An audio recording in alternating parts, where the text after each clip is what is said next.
The string snapped with a sound like a gunshot, and the laughter that followed was even louder. Thomas Rivera stood frozen in the corner of the marble-floored ballroom, his calloused fingers still hovering over the broken guitar string, his face burning hot as 300 pairs of eyes turned toward him.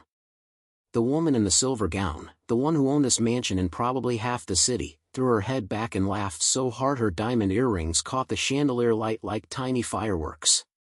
Before we jump back in, tell us where you're tuning in from, and if this story touches you, make sure you're subscribed because tomorrow, I've saved something extra special for you. Oh my God, she said, loud enough for everyone to hear. Did the janitor bring his garage sale junk to my party? Honey, we hired you to clean, not to embarrass yourself. Her friends erupted in giggles, their champagne glasses tilting dangerously as they doubled over. Thomas felt his throat tighten. He wanted to disappear into the polished floor beneath his worn work boots. This was supposed to be just another Saturday night shift. Sweep the terrace, clean the powder rooms, stay invisible. But his daughter Lucia had convinced him to bring the guitar. She said music always made him feel better during long shifts. Now he wished he had left it locked in his truck. The laughter echoed off the vaulted ceilings, bouncing between oil paintings that probably cost more than his annual salary. Thomas clutched the battered acoustic guitar closer to his chest, feeling every scratch and dent in the wood like they were marks on his own skin. The instrument had been his father's, bought second-hand in a Chicago pawn shop in 1967. It had survived basement floods, cross-country moves, and countless smoky blues bars on the south side. But here, in this world of crystal and silk and people who measured worth in stock portfolios, it looked like trash. And so did he. Thomas Rivera was 48 years old, though his hands looked 20 years older. Rough skin, permanent grease under the nails, knuckles swollen from decades of hard work. He had been working as a night janitor at Silver Lake Estate Management for nearly 5 years, cleaning luxury homes and event spaces for people who never learned his name. Before that, he had spent 18 years as an auto mechanic until the shop went under. The janitorial pay was barely enough, but it kept food on the table for Lucia and his son Marco. His wife Elena had left 4 years ago, said she couldn't handle the stress of being poor anymore. She moved to Arizona with an insurance salesman and sent birthday cards twice a year. The guitar was the one piece of his old life Thomas refused to abandon. His father had taught him to play when he was 7 years old, sitting on the front steps of their apartment building while neighbors gathered to listen. Blues was the family language. Robert Johnson, Muddy Waters, B.B. King, those were the names spoken with reverence in the Rivera household. Thomas had been good once, really good. He played weekend gigs at small clubs throughout his 20s, even cut a demo tape that went nowhere. But life got in the way it always does. Marriage, kids, bills, responsibilities. The music became something he did alone, late at night after everyone was asleep, fingers moving over strings like prayers. Tonight's job was supposed to be simple. Catherine Westbrook, a billionaire real estate developer, was hosting her annual spring gala at her estate in the hills overlooking the city. 200 guests, maybe more. Politicians, tech executives, celebrities, people whose shoes cost more than Thomas made in a month. Silver Lake Estate Management had assigned him to handle the cleaning duties, working quietly in the background while the wealthy celebrated whatever it was wealthy people celebrated. Thomas arrived at 6 in the evening, 3 hours before guests were scheduled to arrive. He parked his 15-year-old pickup truck behind the service entrance, grabbed his supply cart and the guitar case Lucia had decorated with stickers. The Westbrook estate was massive, almost obscene in its luxury. The main house sprawled across 12,000 square feet of marble, hardwood, and floor-to-ceiling windows. The ballroom alone could fit Thomas's entire house inside it twice over. Crystal chandeliers hung from 20-foot ceilings. A grand staircase curved upward like something from a movie. Outside, the terrace overlooked an infinity pool that seemed to spill directly into the city lights below. Thomas had cleaned this house a dozen times, and it never stopped making him feel small.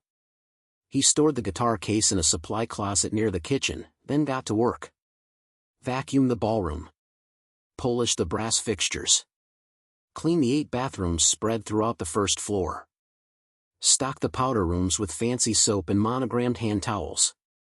Make sure every surface cleaned. By 8:30, guests began arriving in town cars and luxury sedans. Thomas made himself scarce, moving through hallways like a ghost, emptying trash bins and wiping down surfaces as the party swelled with noise and laughter. Catherine Westbrook held court in the center of the ballroom, her silver gown shimmering under the chandeliers like liquid mercury. She was 55 but looked 40, thanks to what Thomas assumed was very expensive maintenance. Her blonde hair was pulled back in a tight style that probably had a French name. Diamonds glittered at her throat, her wrists, her ears. She commanded attention the way some people commanded armies, with absolute certainty that the world would bend to her will. Beside her stood 2 women who appeared to be close friends. One was Melissa Coughlin, a venture capitalist with severe black hair and a dress that looked like it was made from shadows. The other was Andrea Fontaine, a socialite whose face Thomas recognized from charity event photos in the newspaper. Around 10 o'clock, Thomas took his break in the kitchen. Preparing and narrating this story took us a lot of time, so if you are enjoying it, subscribe to our channel. It means a lot to us. Now, back to the story. The catering staff barely noticed him as he sat on a stool in the corner, eating the sandwich he had packed from home. The sounds of the party filtered through the walls, orchestra music and clinking glasses and the particular kind of laughter that comes from people who have never worried about money. Thomas felt the familiar weight settle on his chest, that specific loneliness of being surrounded by people who would never see him as fully human. He thought about Lucia, 17 and brilliant, working 2 jobs to save for community college because his janitor salary could not stretch that far. He thought about Marco, 13 and angry at the world for reasons Thomas understood but could not fix. He retrieved the guitar from the supply closet, needing to feel the worn wood under his fingers.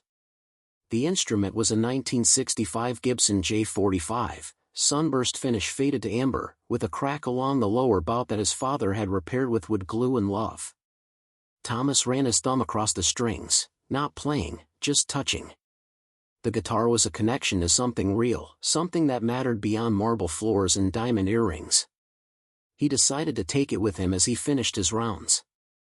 Maybe he would sit outside on the service steps later and play a little, let the music remind him who he was underneath the janitor uniform. That was his mistake. Thomas was carrying the guitar through a back hallway, headed toward the terrace to check the outdoor trash receptacles, when a catering worker nearly collided with him. The worker stumbled, a tray of champagne glasses crashed to the floor, and suddenly there were people everywhere. The noise drew attention from the main ballroom. Guests craned their necks to see what happened. And there stood Thomas, guitar in hand, surrounded by broken glass and spilled champagne, looking exactly like someone who did not belong. Catherine Westbrook appeared in the hallway like a storm front, her silver gown swishing against the marble. Her eyes landed on Thomas, then the guitar, then back to Thomas. Her perfectly sculpted eyebrows rose in what might have been amusement or contempt or both. "What on earth," she said, her voice carrying that particular tone wealthy people use when they encounter something unexpected and vaguely distasteful. She stepped closer, her heels clicking against the floor. "Did you bring that to my home?" Thomas felt his face flush hot. Several guests had gathered now, drawn by the commotion and Catherine's voice. He recognized a city councilman, a news anchor, someone who might have been a professional athlete. All of them staring at him, at his work uniform, at the battered guitar that suddenly felt like 100 pounds of shame in his hands. "I'm sorry, ma'am," Thomas said quietly. "I was just passing through. I'll clean this up right away." Catherine tilted her head, studying the guitar like it was a curiosity in a museum of bad taste. "Is that yours? Did you seriously bring your personal belongings to a formal event?" She turned to her friends, Melissa and Andrea, who had followed her into the hallway. "Can you believe this? The help thinks this is open mic night." Melissa smirked, swirling her champagne. "Maybe he's hoping to get discovered. Isn't that how it works? Show up with a guitar and suddenly you're famous?" Andrea covered her mouth with her hand, but her eyes sparkled with mean delight. "Catherine, you should let him play. It would be hilarious. We could call it poverty tourism. The laughter started then, spreading through the gathered crowd like a contagion. Thomas felt his hands start to shake. He wanted to set the guitar down, to walk away, to disappear completely. But his feet would not move. He stood there, frozen, while people who spent more on wine than he made in a week laughed at him. Catherine stepped closer, so close Thomas could smell her perfume, something floral and expensive. She looked at the guitar with exaggerated curiosity, then reached out and plucked one of the strings. It was the high E, already worn and brittle from age. The string snapped with a sharp twang that echoed through the hallway like a whip crack. The laughter exploded. Catherine threw her head back, her diamond earrings catching the light. "Oh God, I broke it. I'm so sorry." She was not sorry. She was delighted. "I guess that's what happens when you buy instruments at yard sales." Thomas stared at the broken string, dangling uselessly from the headstock. Something inside him cracked too, hairline fracture running through the center of his chest. This guitar had survived so much. Wars, fires, poverty, grief. And now it was a punchline for people who would never understand what it meant to hold on to something beautiful when everything else was falling apart. Melissa raised her glass in a mock toast. To broken dreams and broken strings. More laughter. Someone took out their phone, probably recording. Thomas imagined the video spreading online, another humiliation for the algorithm to monetize. Janitor gets owned at fancy party. Watch him die inside. The comments would be brutal. Catherine was still smiling, energized by the attention. "You know what," she said, turning to address the crowd. "Let's make this interesting. If our friend here can actually play something decent on that relic, I'll give him $1,000. She paused for effect. "But if he can't, if he just embarrasses himself further, he has to admit that some people are meant to clean and some people are meant to be cleaned up after." The hallway went quiet for a moment, the cruelty of the offer hanging in the air like smoke. Then someone whistled, and someone else said, "Do it," and suddenly the crowd was encouraging this twisted spectacle, these wealthy people eager to watch a working man humiliate himself for their entertainment. Thomas looked at Catherine Westbrook, at her perfect hair and her perfect dress and her perfect certainty that the world existed to amuse her. He looked at the broken string on his father's guitar, at the watching crowd with their phones and their judgments. He thought about Lucia, who believed in him even when he stopped believing in himself. He thought about his father, who had taught him that blues was not just music but a language for speaking truths that polite society refused to hear. And Thomas Rivera, 48-year-old janitor who had scrubbed more toilets than he could count, who had swallowed more disrespect than any human should have to swallow, made a decision. He met Catherine's eyes and nodded once, slow and deliberate. "All right," he said quietly. "I'll play."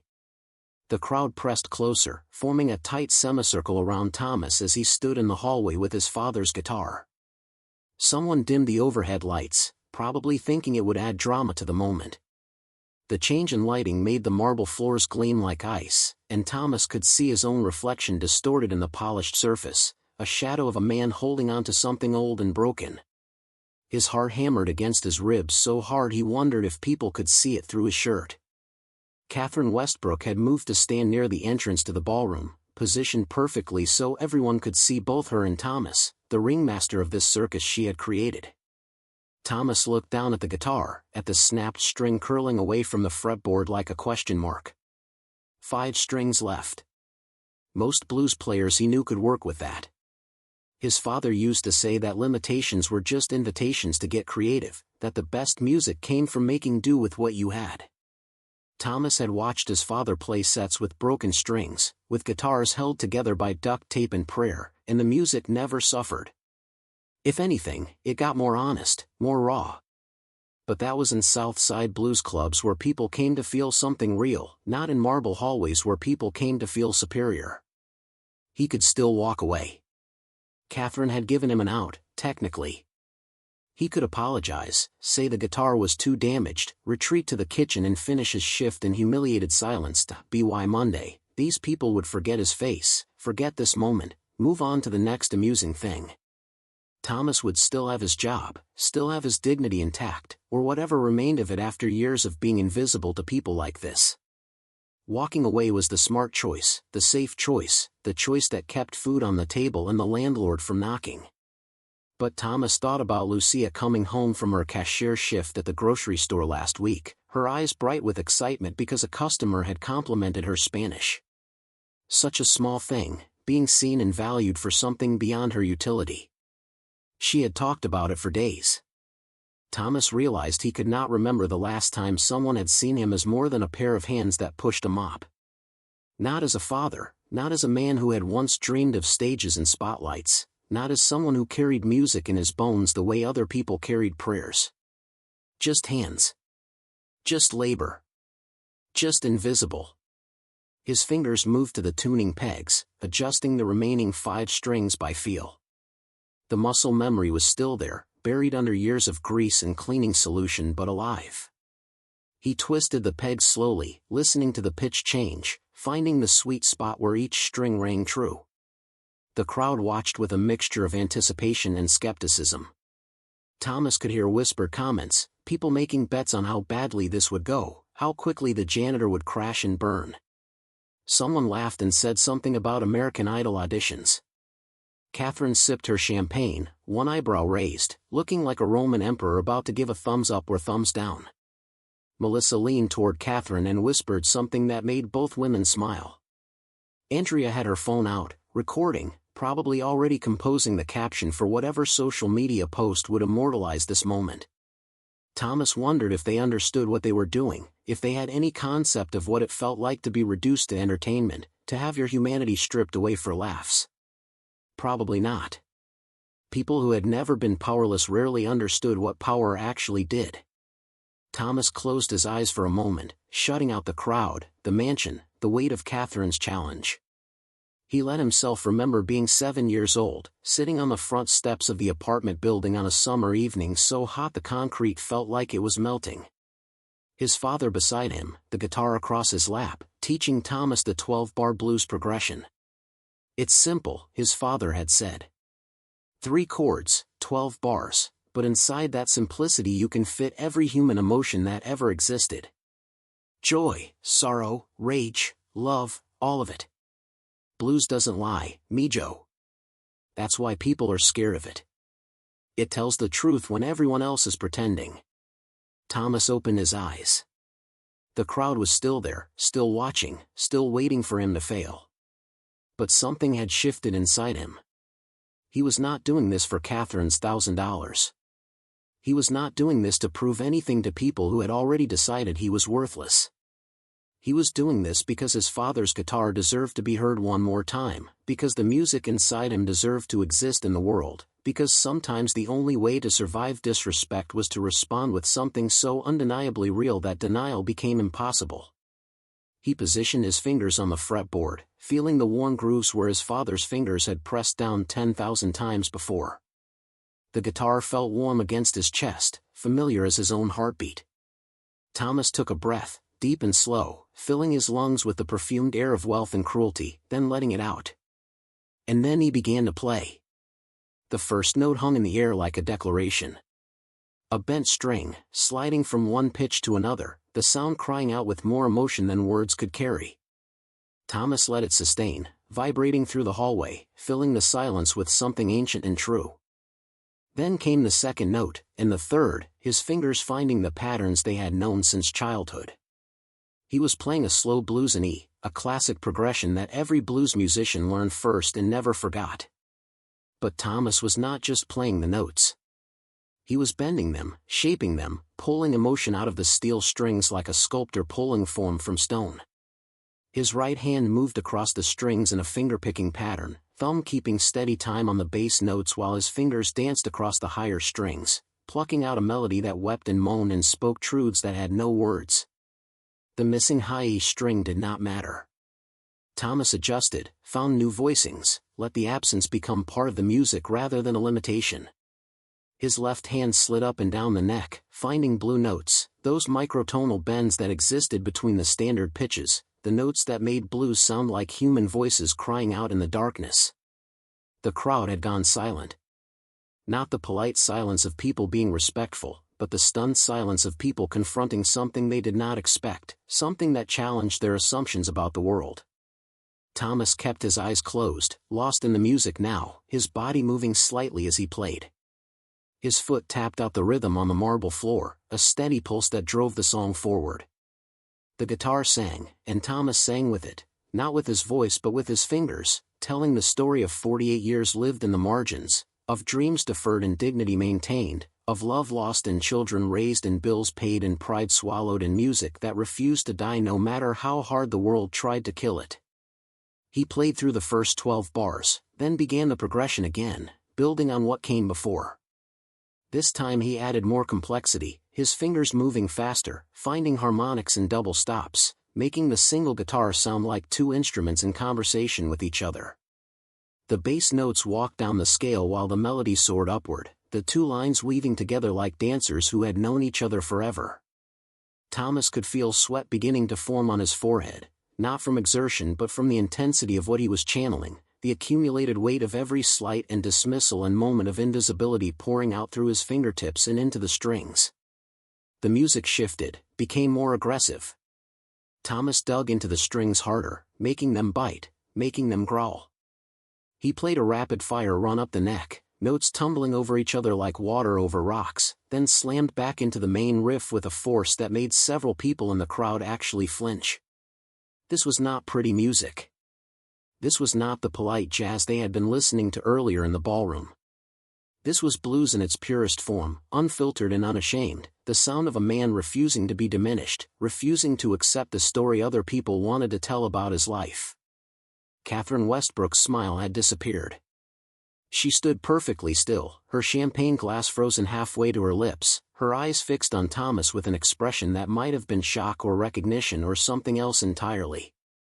Melissa had lowered her phone, no longer recording, just watching. Andrea's mouth hung slightly open, her carefully curated expression of amused superiority completely gone.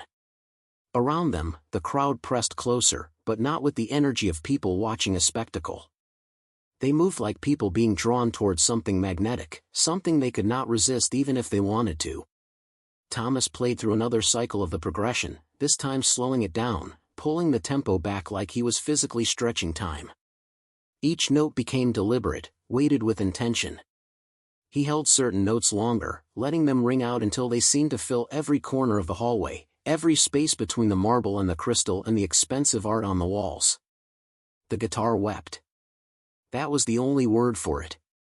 The instrument in Thomas's hands was weeping, mourning, testifying to sorrows that predated Thomas himself, sorrows that belonged to his father and his grandfather and every working person who ever loved something beautiful while the world told them they had no right to beauty. Then Thomas began to sing. Not words, just sounds, low moans and hums that matched the guitar's voice, two expressions of the same pain and the same defiance.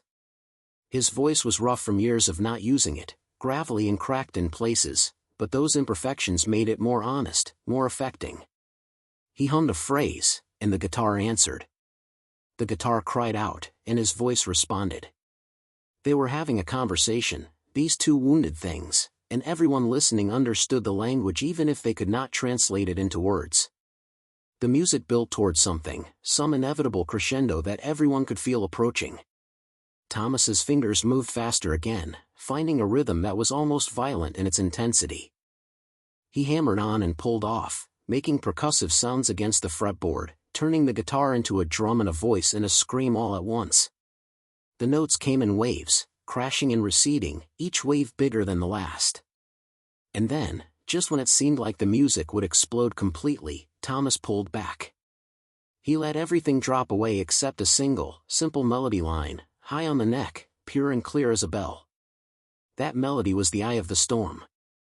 It floated above everything, fragile and perfect, a moment of grace in the middle of chaos. Thomas played it once, twice, 3 times, each repetition adding subtle variations, small ornaments that made the melody breathe and live.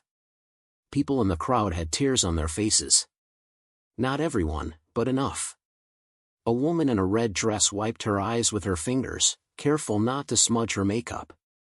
A man in an expensive suit stared at the floor, his jaw clenched tight like he was fighting something inside himself. Then Thomas brought it home. He returned to the main riff, the original 12-bar progression, but now it sounded different, transformed by everything that had come before. He played it with absolute authority, with the confidence of someone who had earned the right to make these sounds, who had paid for this music with years and sweat and sacrifice. His fingers found the final chord, a big, open E with all 5 remaining strings ringing together, and he let it sustain, let it fill the space until the sound was everywhere and nowhere, until it became the air itself. And then silence. Complete and total silence. Thomas opened his eyes. The crowd stood motionless, some of them still processing what they had just experienced, others clearly wrestling with emotions they did not expect to feel. Thomas looked at Catherine Westbrook, at this woman who had mocked him and broken his guitar string and challenged him to humiliate himself. She was staring at him with an expression he could not read, something complicated happening behind her eyes. Nobody spoke. Nobody moved. The moment stretched and stretched, time itself seeming unsure how to proceed. Thomas stood there with his father's guitar, a janitor in a mansion, a man who had just reminded 300 wealthy people that worth could not be measured in dollars, that beauty existed in places they never thought to look, that the hands that cleaned their toilets could also pull heaven from steel strings. Finally, from somewhere in the back of the crowd, someone began to clap. Slow at first, hesitant, then more confident. Another person joined, then another. Within seconds, the entire hallway erupted in applause. Not polite charity applause, but the real thing, loud and sustained and genuine. People were nodding, some of them shouting appreciation. Someone yelled blues, like a benediction. The city councilman Thomas had noticed earlier pushed through the crowd, his hand extended for a shake, his face split in a wide smile. Thomas felt dizzy. The adrenaline that had carried him through the performance was draining away, leaving him shaky and exhausted.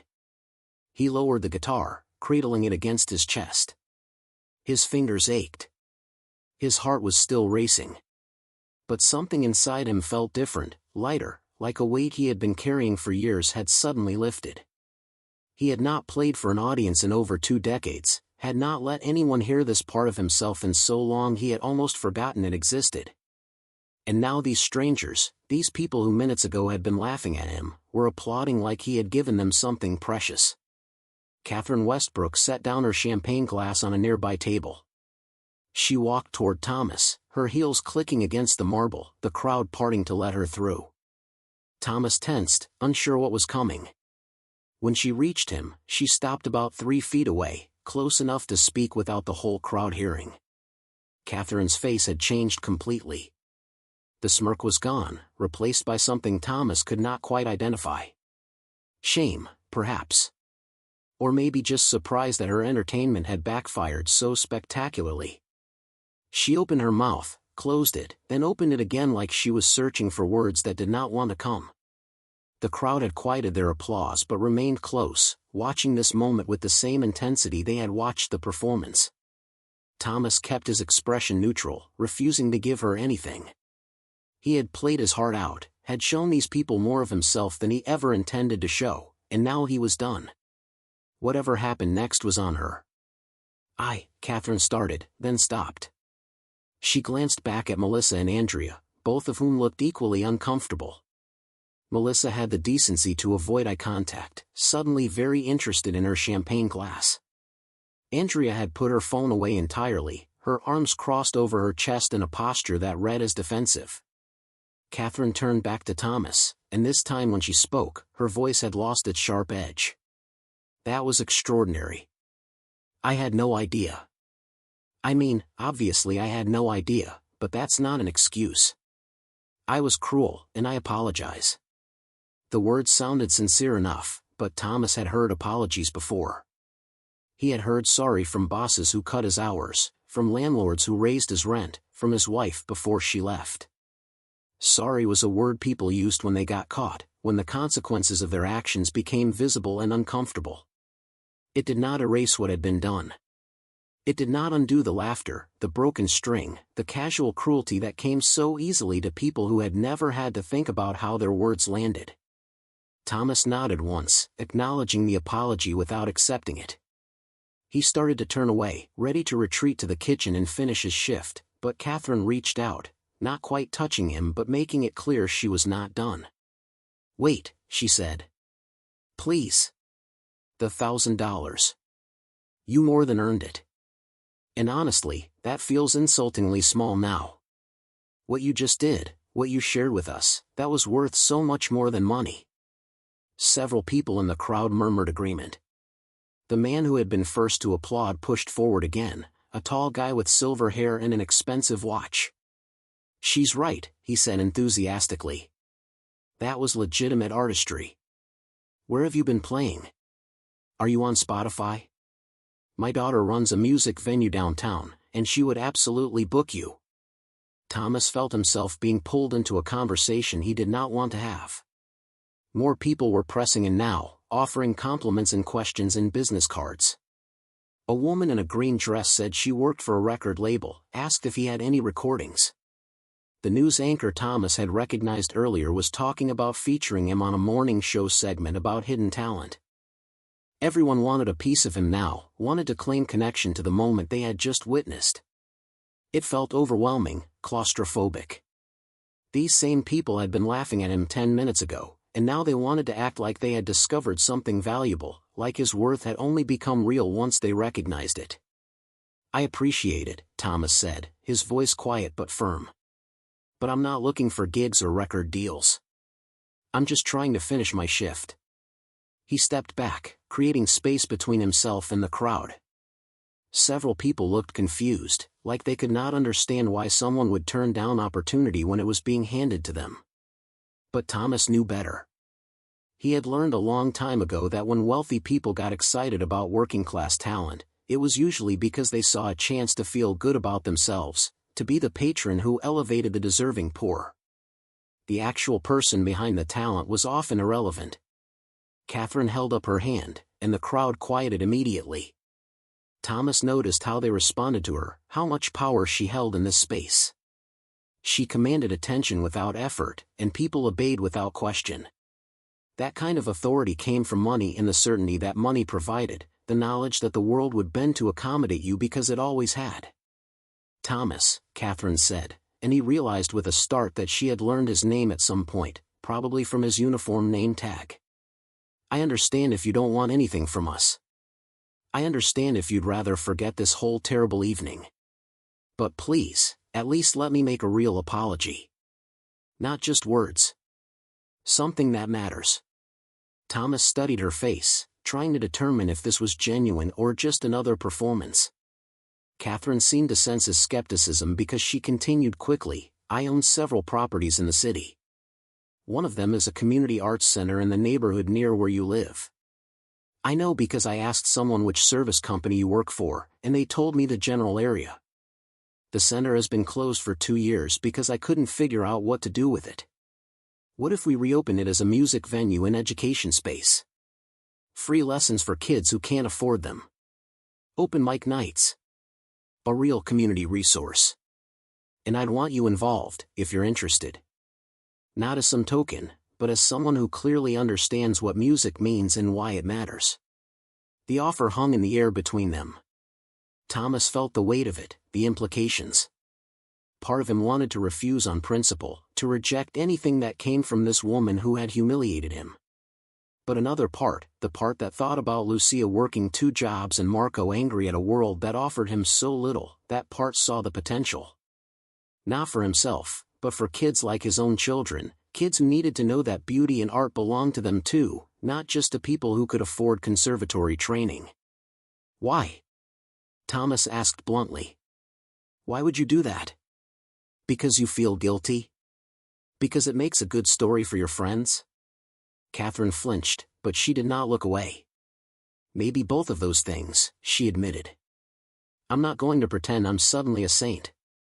But also because what I saw tonight made me realize how much I've been missing. Not just me, everyone here." We live in these bubbles, surrounded by people who look like us and think like us and validate our belief that we're somehow special. And then you played that guitar, and it was like someone opened a window in a room I didn't even know was closed. I want more of that. I want my kids to experience that. I want this city to have spaces where that kind of real, honest art can happen. Thomas looked past her at the crowd, at all these wealthy people in their expensive clothes, still watching, still waiting to see what happened next.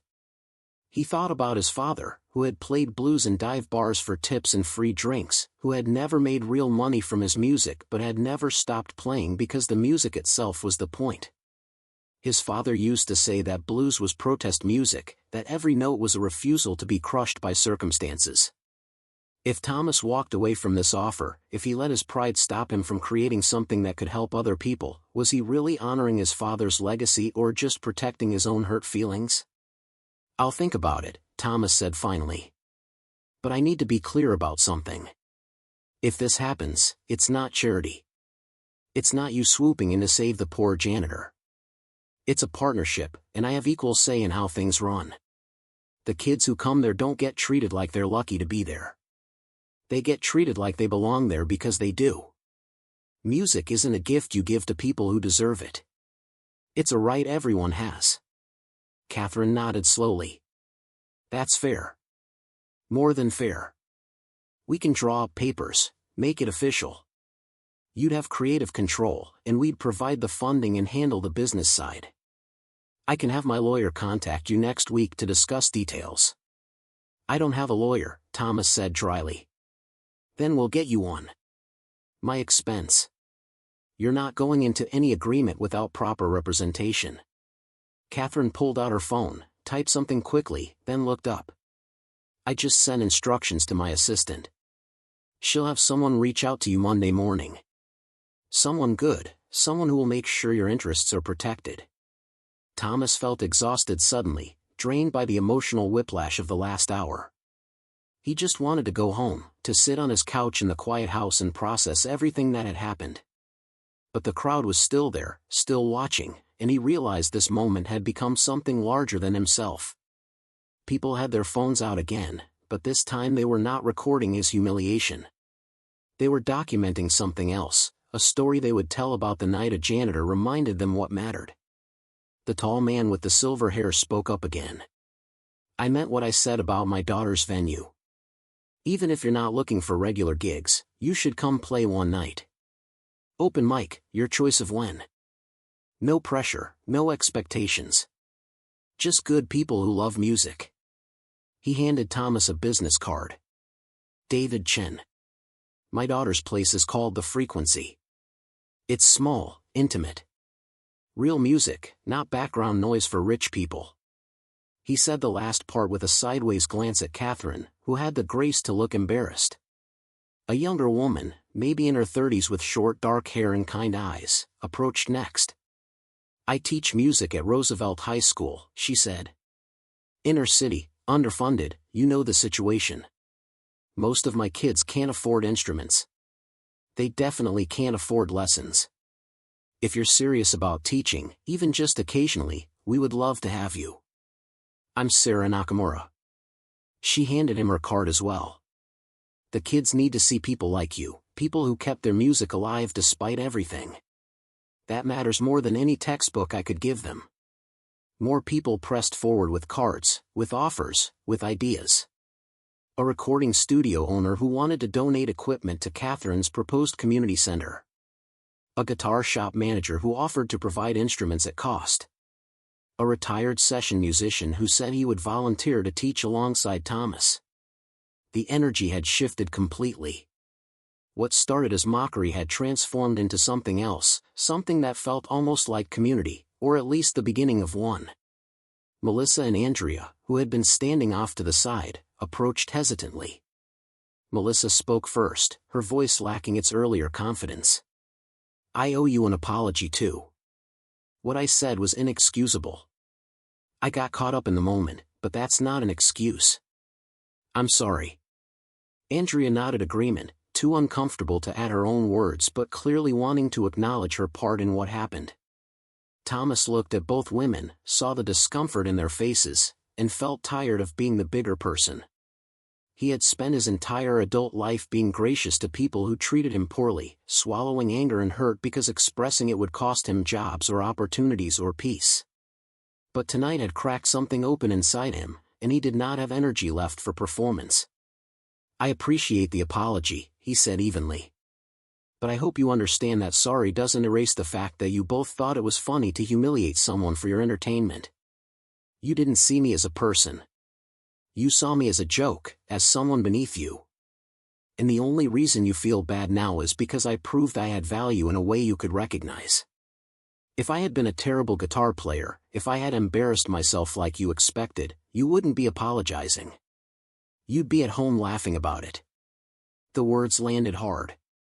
Melissa's face went pale. Andrea looked at the floor.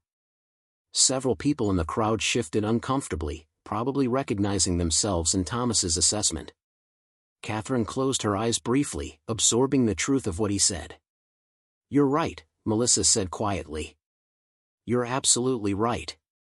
I don't know how to make that better except to promise I'll try to be more aware, more conscious of how I treat people." "That sounds hollow, I know. But I mean it." Thomas nodded. He did not forgive them, not really, but he acknowledged their words. Forgiveness felt like something that required more time, more proof that people could actually change.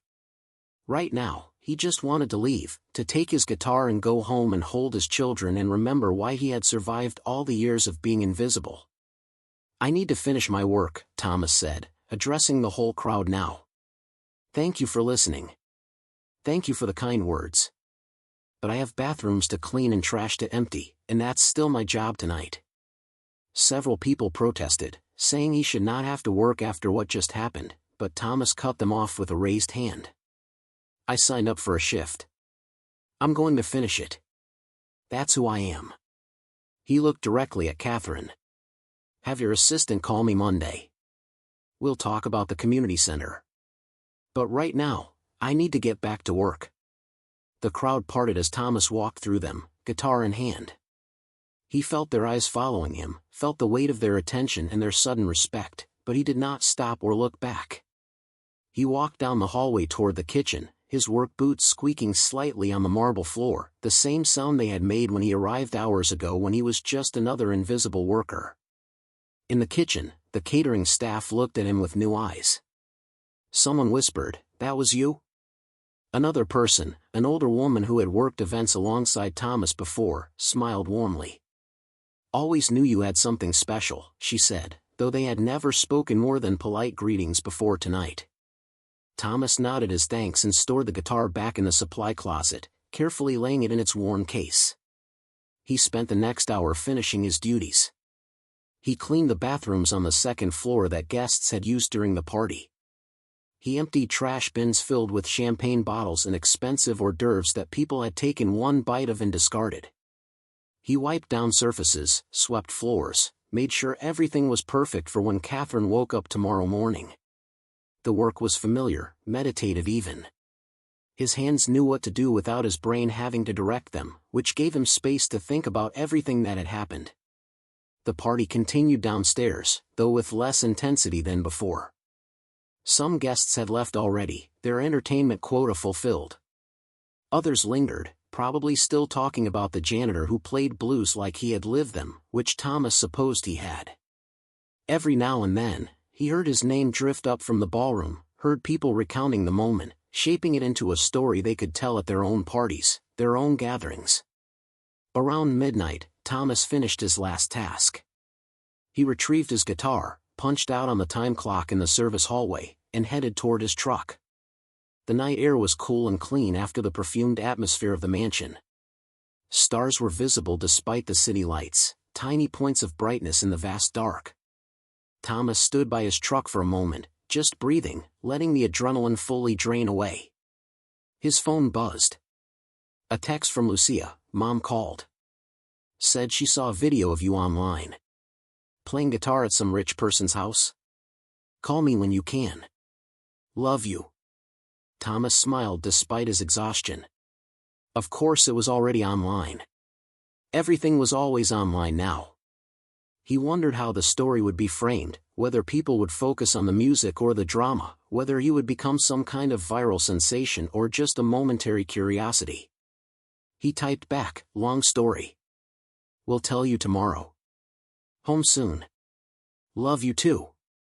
Then he climbed into his truck, set the guitar carefully on the passenger seat, and started the engine. The truck coughed to life, its old motor rattling in a way that suggested expensive repairs in the near future. But it ran, and it would get him home, and that was enough. The drive took 20 minutes through empty streets. Thomas kept the radio off, preferring silence, letting his mind wander through the evening's events. He thought about Catherine's offer, about the community center, about what it might mean for kids like Lucia and Marco. He thought about his father, wished desperately that the old man could have been there to see it, to know that the guitar had sung one more time for people who needed to hear it. He thought about his own life, 48 years lived mostly in shadow, and wondered if tonight had changed anything real or if it was just a momentary break in the usual pattern. When Thomas pulled into the driveway of his rental house, he saw lights on inside. Both kids still awake despite the late hour. He grabbed the guitar in his work bag and walked to the door. Before he could get his keys out, the door flew open. Lucia stood there in her pajamas, her phone in her hand, her eyes wide. "Dad," she said. "Dad, you have like 1 million views. Everyone is sharing it. There are people in the comments saying you should be on national television. There are music producers trying to figure out who you are." She pulled him inside, talking rapidly. "Why didn't you tell me you could play like that? I mean, I knew you played, but I didn't know you could play like that." Marco appeared from his room, trying to look too cool to care but failing. "It's pretty sick, Pops," he said, his usual sullen expression replaced with something close to pride. "People at school are gonna lose their minds." Thomas set down the guitar and pulled both his children into a hug. They were taller than him now, or nearly so, Lucia 17 and Marco 13, both of them growing so fast he could barely keep up. He held them close and felt tears threatening for the first time all night. Not sad tears, but the kind that came from realizing that maybe, just maybe, his children would remember him as someone who had dignity, who had art, who had something beyond the work uniform and the exhaustion. "I've always been able to play like that," Thomas said softly. "I just forgot for a while. Or maybe I didn't forget. Maybe I just didn't have a reason to remember. But tonight someone pushed me, and it all came back." Lucia pulled back, looking at him seriously. "The video shows what that woman said to you." How she laughed. "Dad, that was awful. Are you okay?" Thomas thought about the question, about what okay meant. His fingers ached from playing. His pride was still bruised from the initial humiliation. His body was tired from a full shift of physical labor. But something inside him felt more alive than it had in years, like a pilot light that had been burning low suddenly flaring bright. "I'm okay," he said, and meant it. Better than okay, actually. A lot happened tonight. Some of it bad, some of it strange, some of it potentially good. We'll talk about all of it tomorrow. But right now, I think we should get some sleep." Marco nodded and headed back to his room. Lucia lingered, studying her father's face like she was trying to memorize something. "I'm proud of you," she said finally. "Not because of the video or the views or any of that. I'm proud because you didn't let them make you small. You showed them who you really are." After Lucia went to bed, Thomas sat alone in the quiet living room with his father's guitar. He examined the broken string, the worn fretboard, the crack in the body that had been repaired decades ago. The instrument was old and battered and imperfect. Like him. Like his life. But it still made music. It still told truths. It still mattered.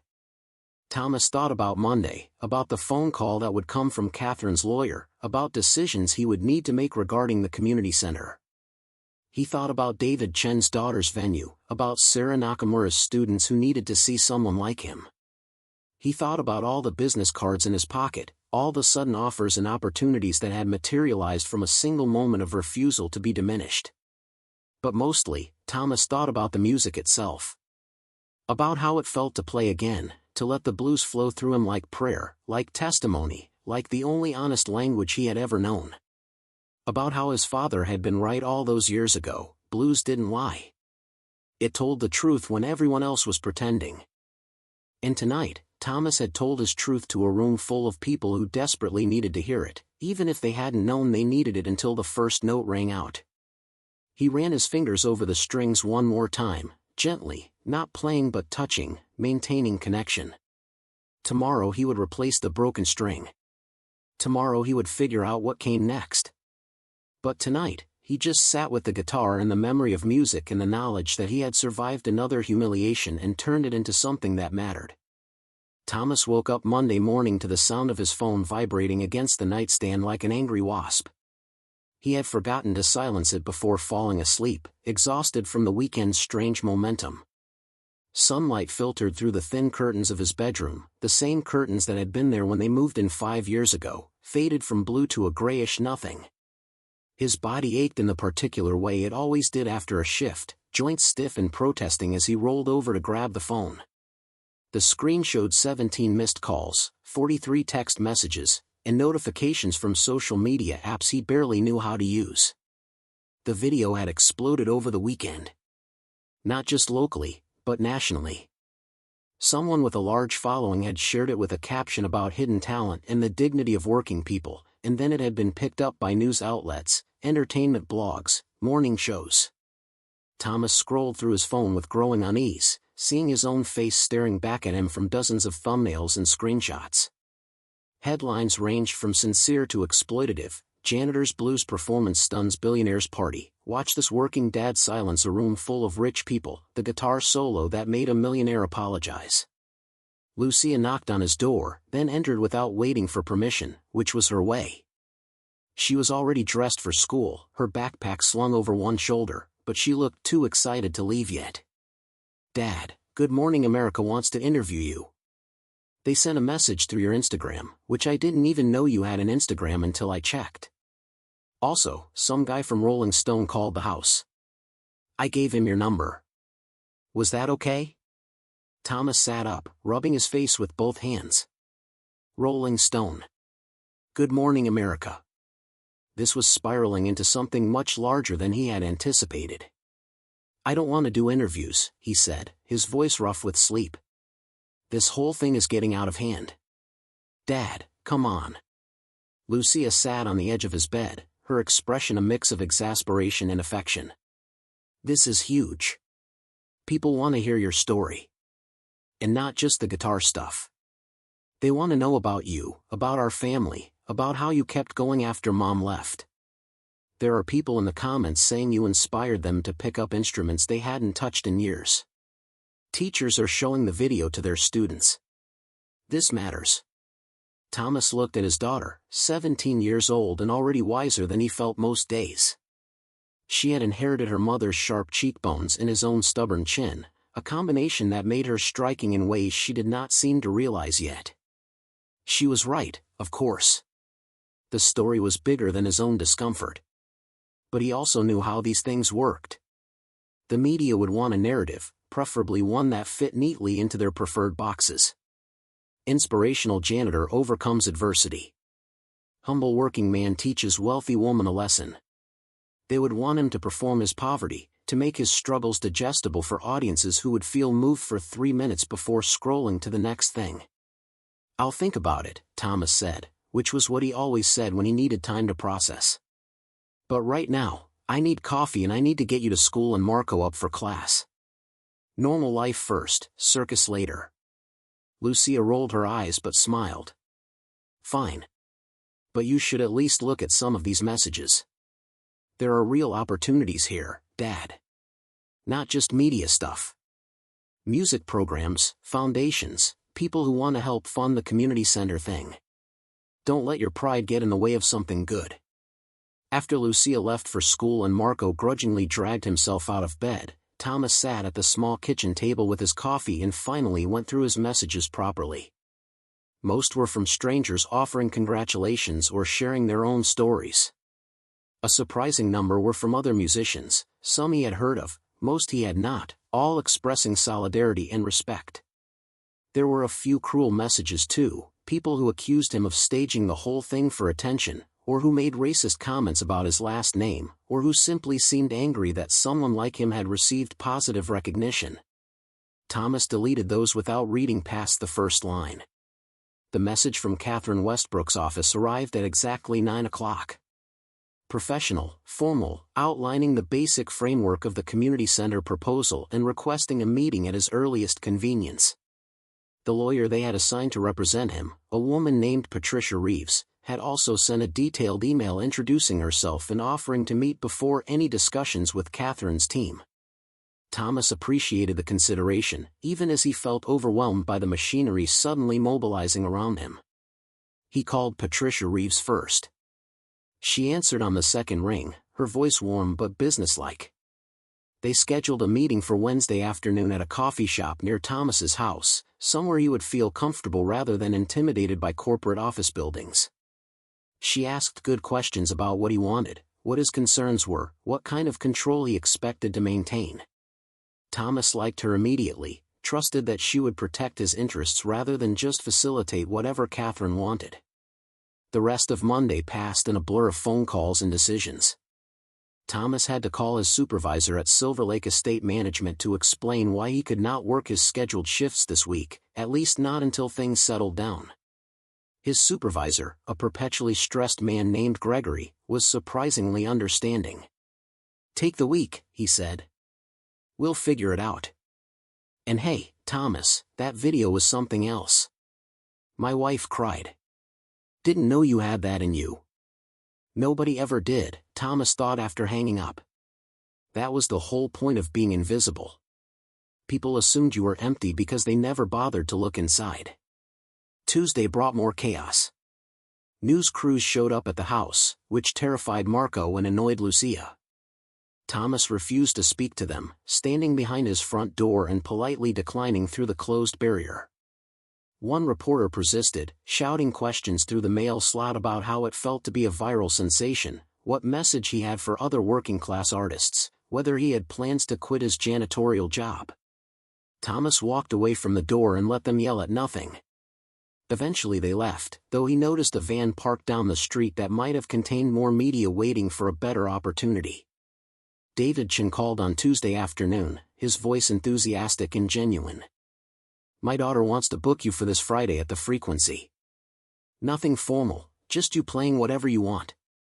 We usually get about 75 people for open mic night, but with everything happening, we might need to cap it or move to a bigger space.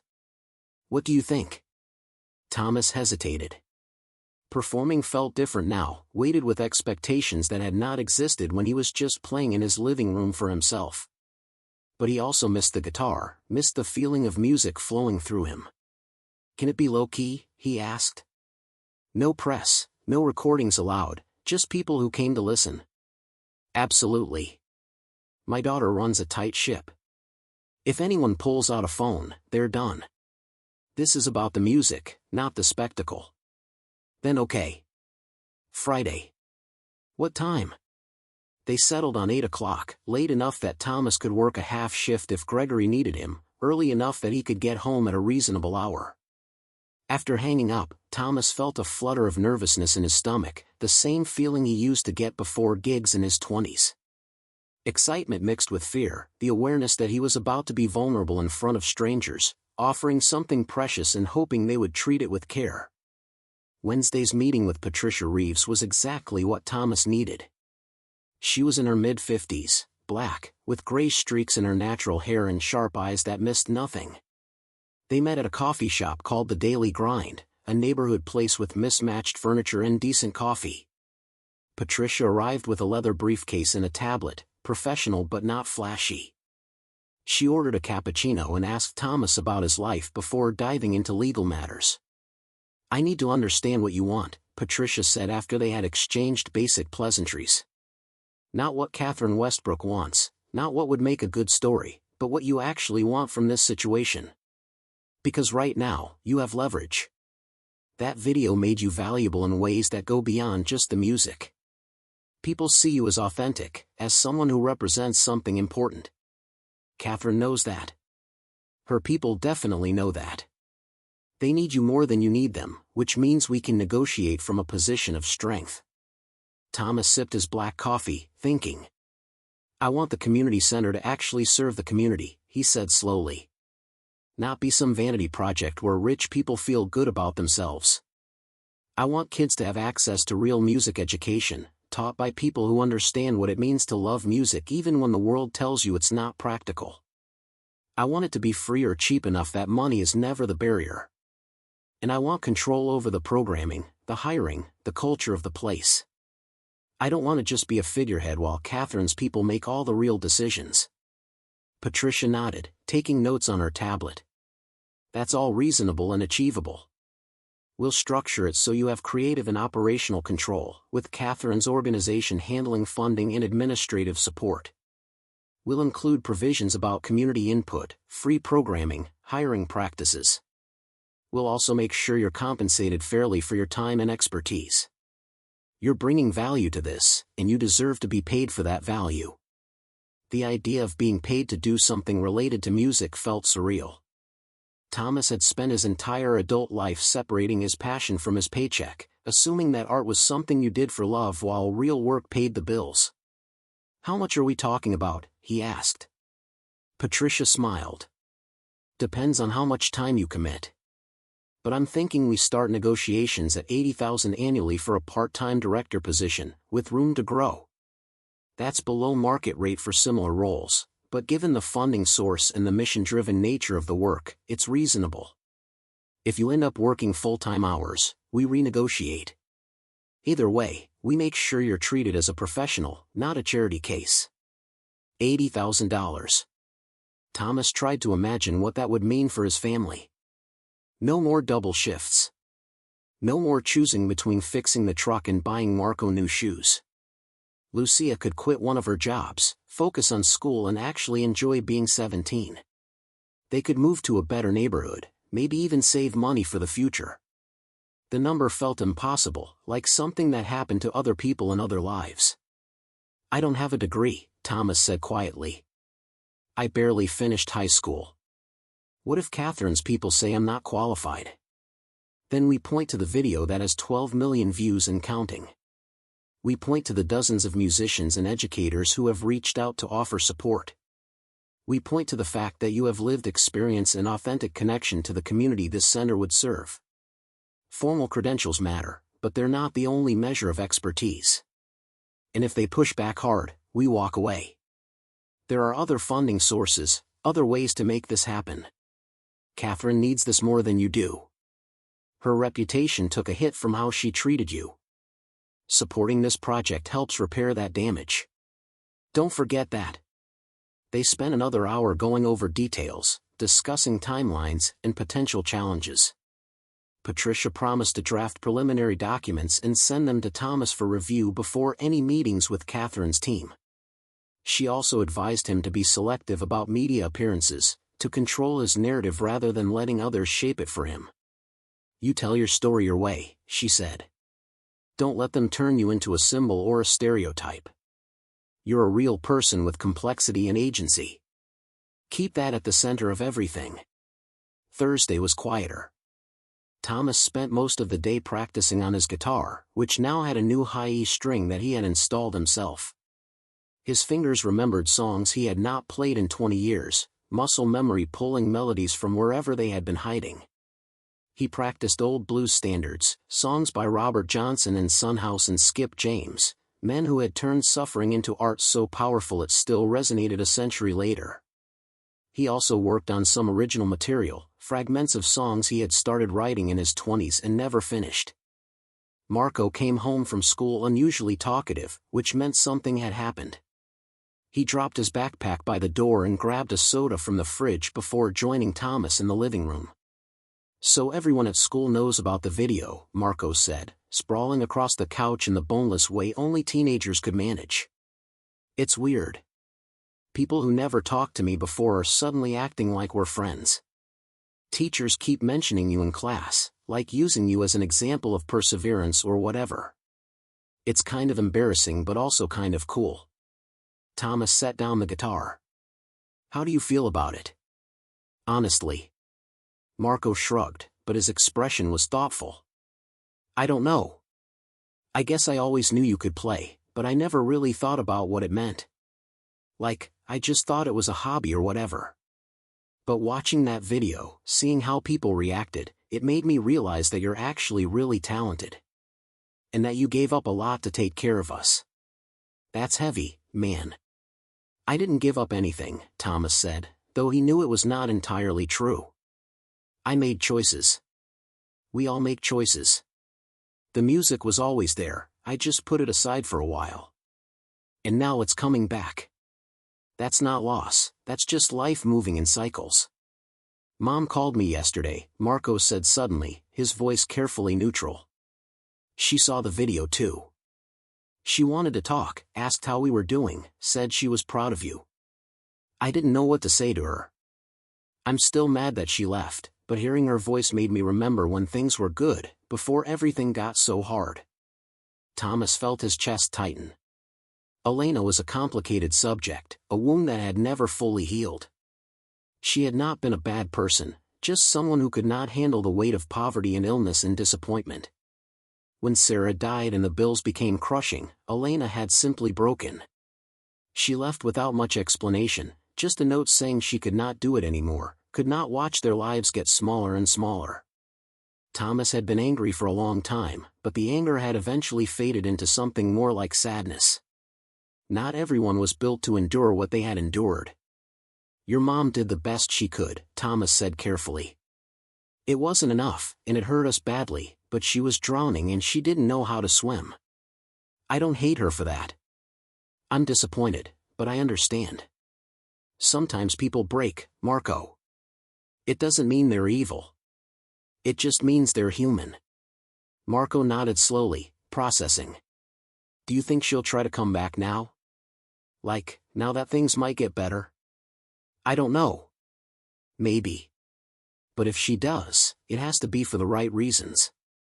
Not because we suddenly have money or attention, but because she genuinely wants to be part of this family again. That's something we'll deal with if it happens. For now, let's focus on us. You, me, Lucia. We're solid. We made it through the worst. Everything else is just details. Friday arrived with surprising speed. Thomas worked a half shift in the morning, cleaning an office building downtown, then went home to shower and prepare for the evening performance. He was more nervous than he expected, hands slightly shaky as he tuned the guitar.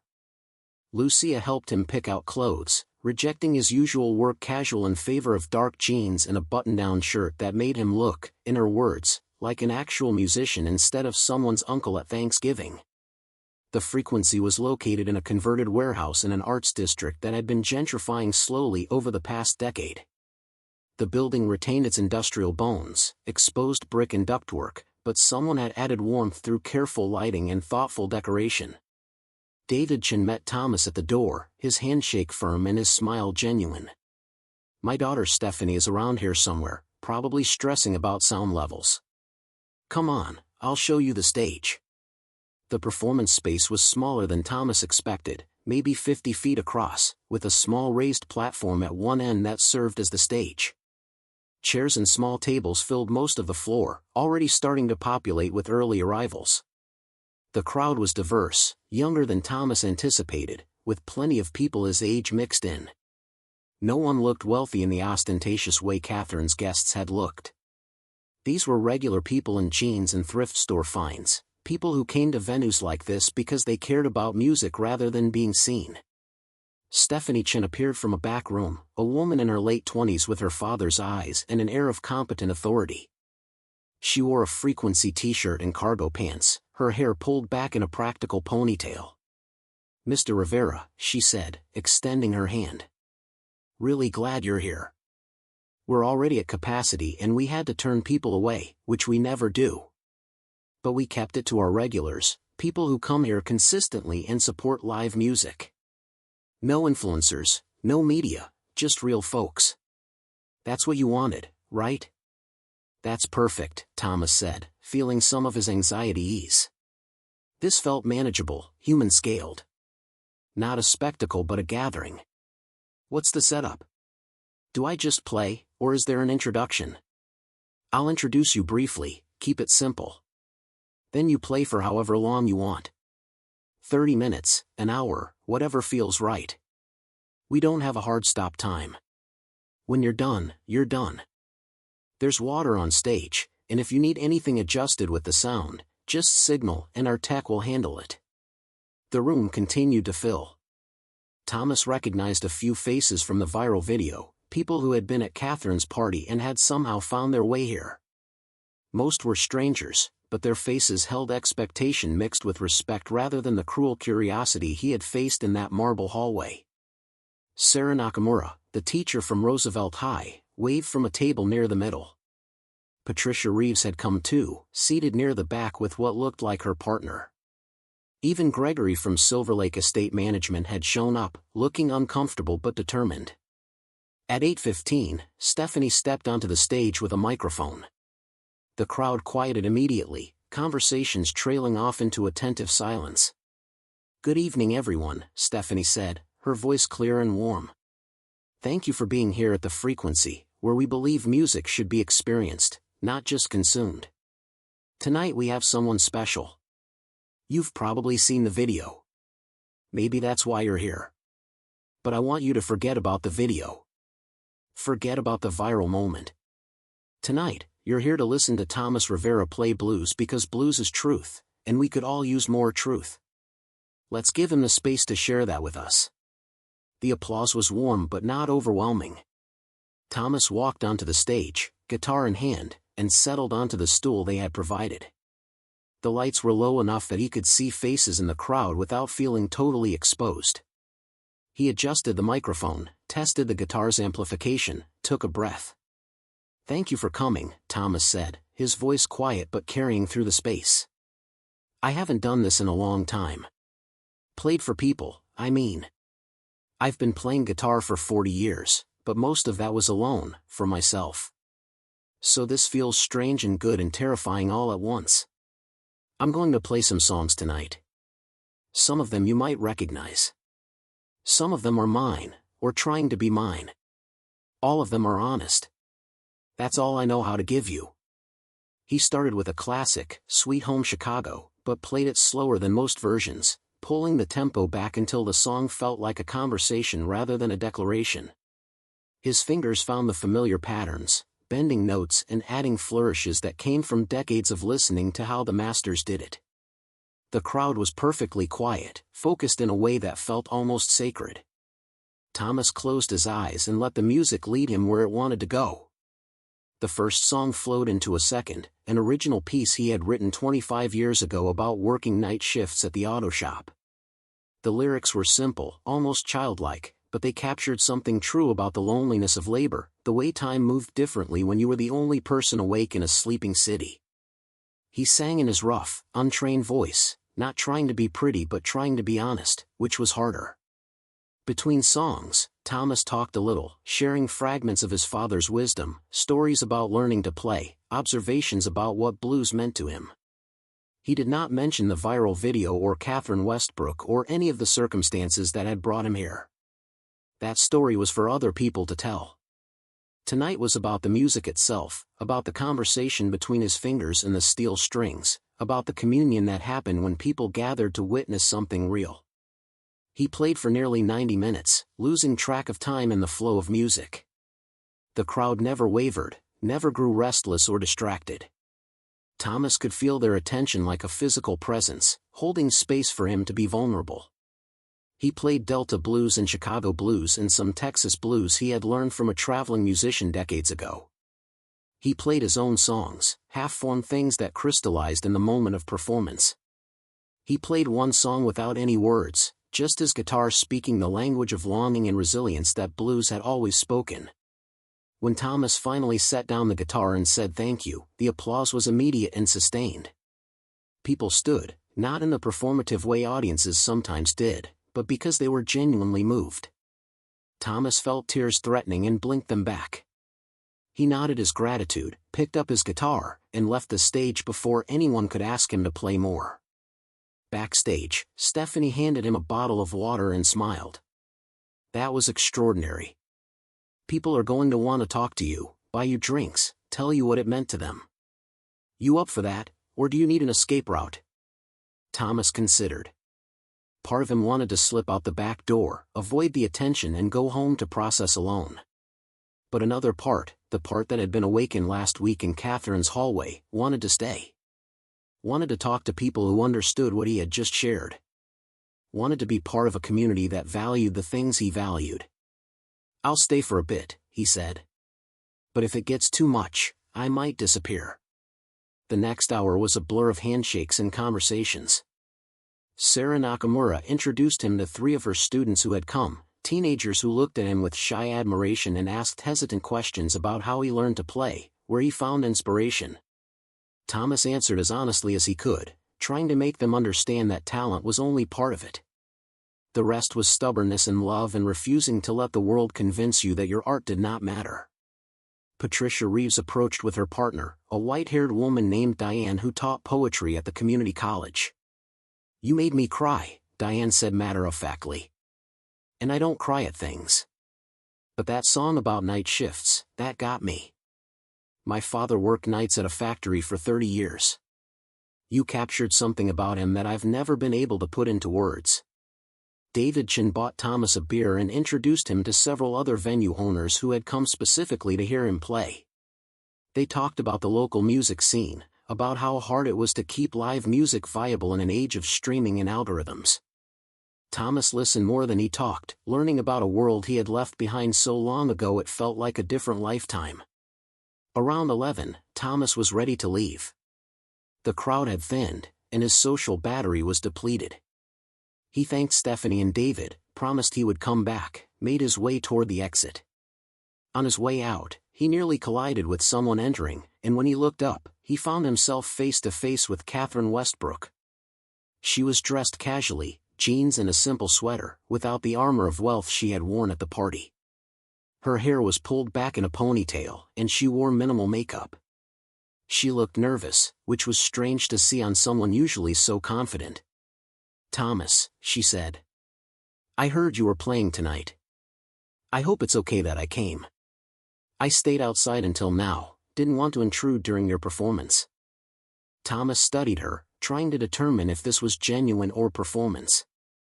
It's a public venue, he said neutrally. You're allowed to be here. I know, but given everything, I wanted to be respectful of your space. Catherine glanced past him into the venue, then back. I saw about 20 minutes through the window. I didn't record or anything, just watched. You were incredible.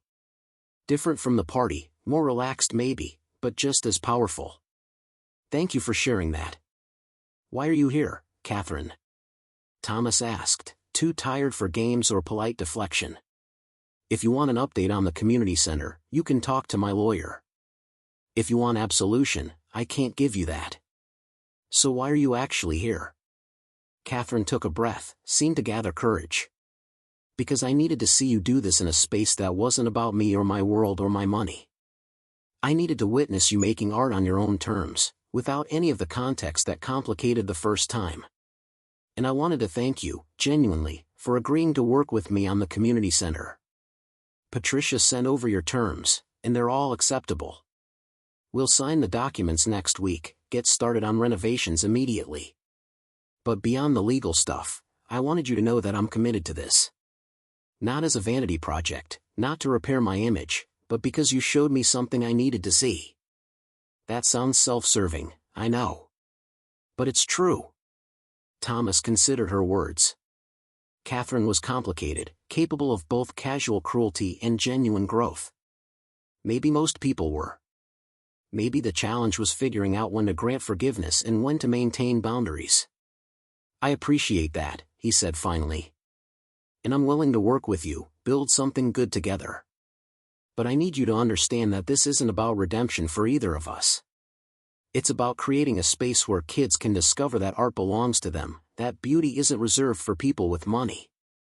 If you can commit to that genuinely, then we'll be fine. If this becomes about you feeling good about helping the poor janitor, then we're done. Clear? Clear, Catherine said. She extended her hand, and Thomas shook it. Her grip was firm, meeting his strength equally. I'll see you at the signing next week. And Thomas, for what it's worth, I'm genuinely sorry. Not just for breaking your guitar string or mocking you, but for all the ways I've moved through the world assuming my wealth made me superior. You reminded me that worth has nothing to do with bank accounts. That's a lesson I needed to learn.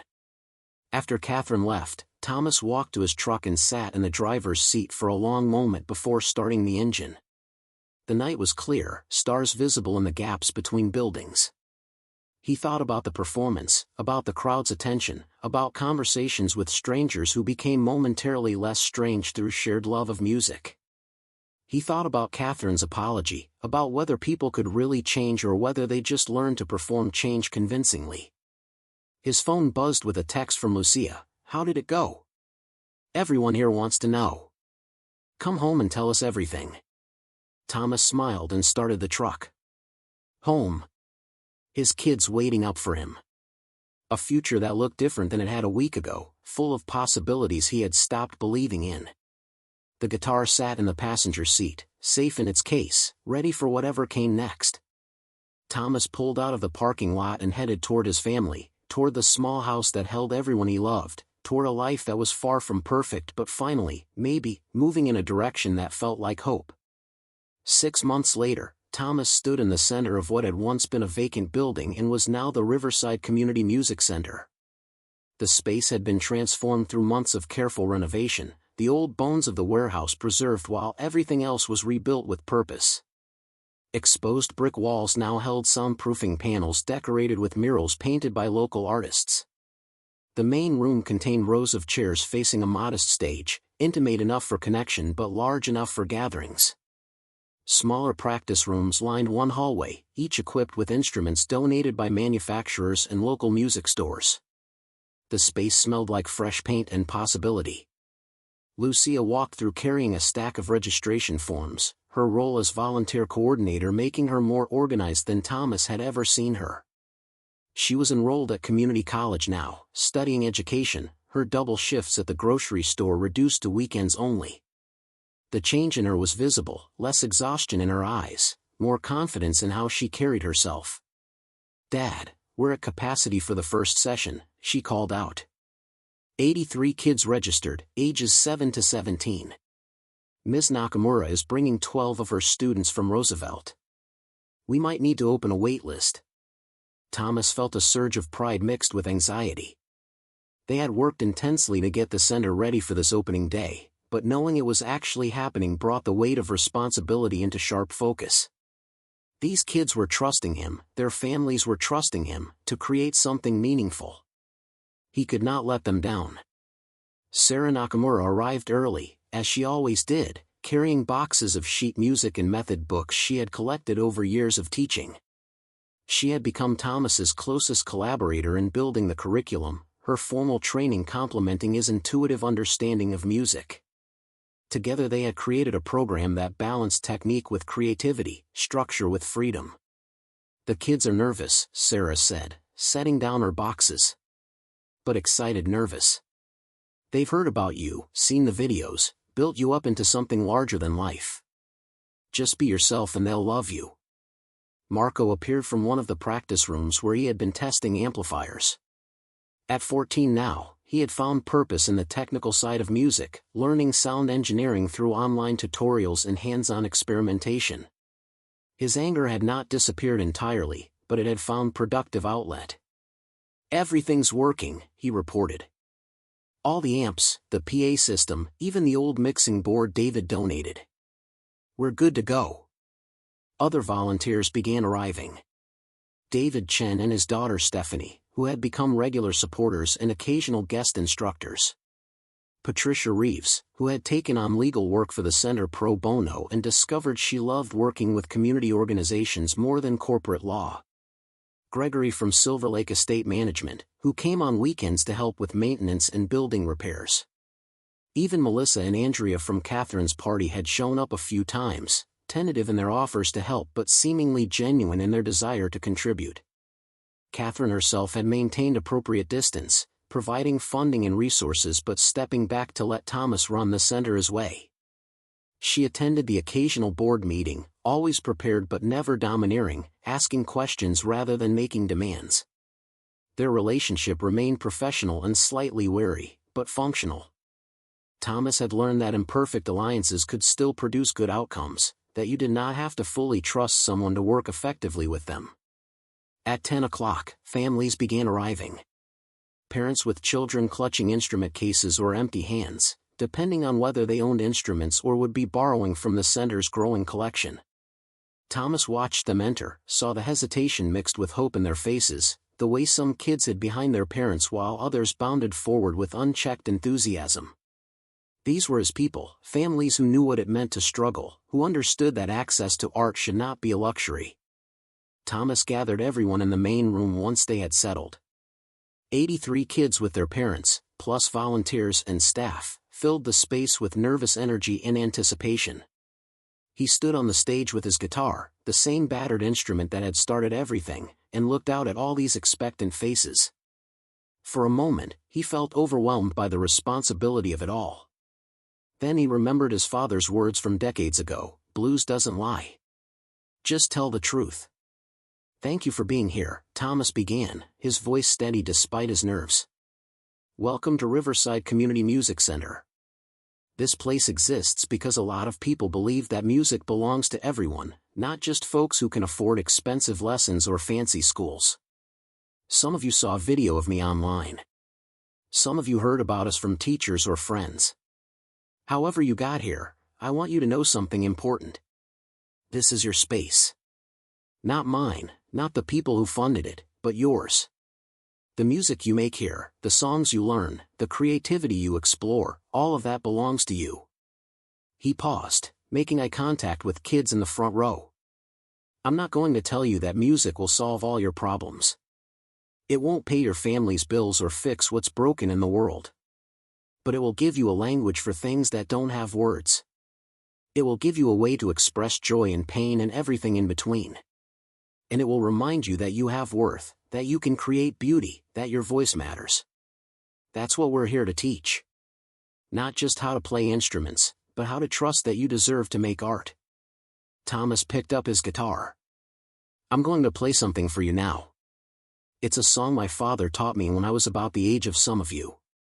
It's called 'Come On in My Kitchen,' written by a man named Robert Johnson who lived hard and died young but left behind music that still matters almost 100 years later. Listen to how the guitar talks, how it says things beyond the words. That's what we want to help you discover, your own voice through whatever instrument speaks to you." He played the song slowly, letting each note breathe and resonate. The room was silent except for the guitar, everyone listening with the kind of attention that felt sacred. Thomas sang the lyrics in his rough voice, not trying to match Robert Johnson's genius but honoring it through faithful interpretation. When he finished, the silence held for a beat before applause filled the space, genuine and warm. The rest of the opening day unfolded with organized chaos. Kids were divided into groups based on age and experience level, guided to different practice rooms for their first sessions. Thomas taught beginning guitar, working with a group of 12 kids who had never touched the instrument before. He showed them how to hold the guitar properly, how to position their fingers on the fretboard, how to make their first simple chord. One girl, maybe 9 years old with serious eyes and careful hands, managed to switch cleanly between 2 chords after only 20 minutes of practice. "I did it," she whispered, more to herself than to Thomas, her face glowing with accomplishment. Sarah taught beginning piano in another room, her patience infinite as she worked with students who struggled to read music or coordinate their hands.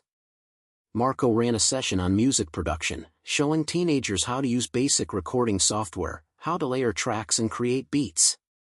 Stephanie Chen taught songwriting, encouraging kids to write about their own lives rather than trying to imitate what they heard on the radio. During lunch break, Thomas walked through the center observing everything with quiet satisfaction. The space was alive with voices and laughter and the occasional discordant sound of someone learning new skills. Parents lingered in the main room, talking with each other and with volunteers, building the kind of community connections that extended beyond music lessons. This was what he had envisioned, what he had fought to protect when negotiating the center's structure. Not a program delivered to passive recipients, but a space where people participated in creating something together. Elena showed up in the afternoon, unannounced and unexpected. Thomas saw her through the front window, standing on the sidewalk looking uncertain about whether to enter. She looked older than he remembered, lines around her eyes that had not been there 4 years ago, but also somehow lighter, less burdened. He went outside to meet her before she could decide to leave. "Hello, Thomas," Elena said quietly. She wore jeans and a simple jacket, nothing flashy, her hair pulled back in a practical style. "I've been following what you've been doing. The video, the center, all of it. I know I don't have the right to just show up, but I wanted to see it for myself. Wanted to tell you I'm proud of you, if that means anything coming from me." Thomas studied his ex-wife, trying to separate old hurt from present reality. "It means something," he said carefully. "But Elena, if you're here because you think things are different now, because we have money or attention, then you should leave. We're doing okay, but we're still us. Still the same family you walked away from, just with slightly better circumstances." "I know," Elena said, her voice cracking slightly. "And I'm not here to ask for anything or try to come back into your life. I just needed you to know that I'm sorry. For leaving, for the way I left, for not being strong enough to stay. I was drowning, Thomas. That's not an excuse, but it's the truth. And when I saw that video of you playing, standing up to that woman with such dignity, I realized you had always been that strong and I just couldn't see it. I was too wrapped up in my own fear." "The kids are inside," Thomas said. "They've seen you online, know you're back in the state. Marco especially has complicated feelings about you being so close but not in touch. If you want to see them, to try to rebuild something, I won't stop you. But you have to be consistent. You can't show up when it's convenient and disappear when it gets hard. They've been hurt enough." Elena nodded, wiping her eyes. "Can I come in? Just to see the center, see them from a distance? I'm not ready for a big reunion, and I doubt they are either. But I'd like to see what you've built." Thomas let her enter, watched as she took in the transformed space with wonder in her eyes. She spotted Lucia across the room helping a young student and her hand went to her mouth. Lucia saw her too, her body going rigid with recognition and emotion. They stared at each other across the crowded room, years of absence and hurt and love suspended between them. Then Lucia made a choice.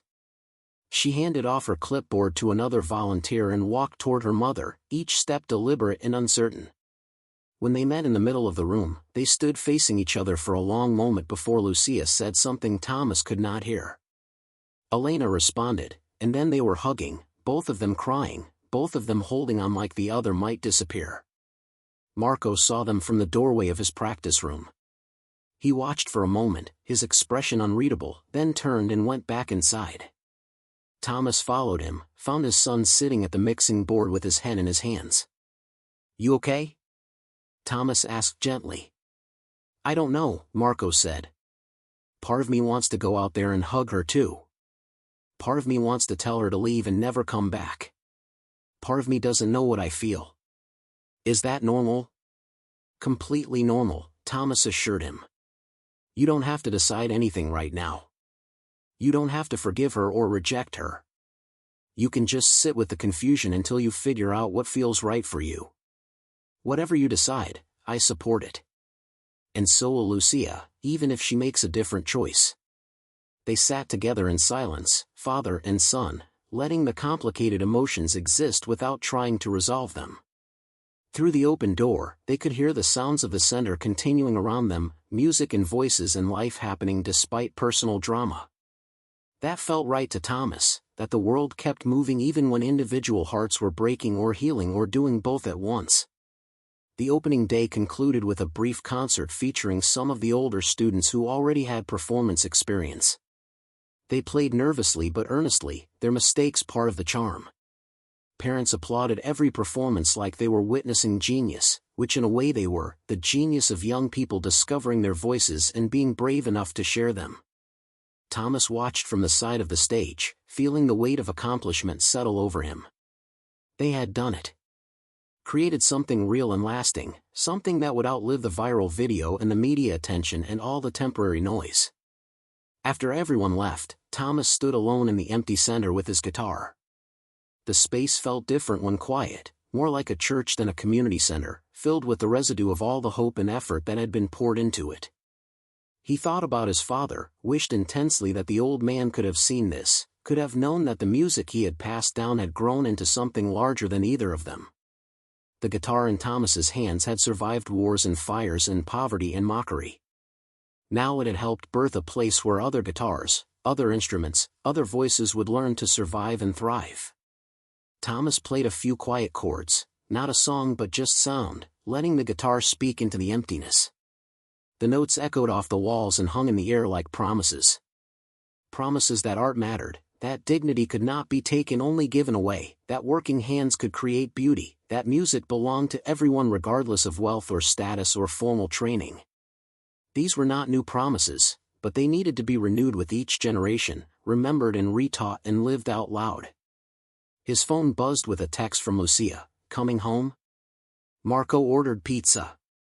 Mom might join us if that's okay. Just dinner, nothing big. What do you think?" Thomas considered the question, all its implications and complications. Then he typed back, "I'll be home in 20 minutes. Let's see how it goes." He packed up his guitar, turned off the lights, locked the door behind him. The center would be here tomorrow and the next day and the day after that, a constant presence in the neighborhood, a space where beauty was democratized and voices were amplified. That was enough. That was more than enough.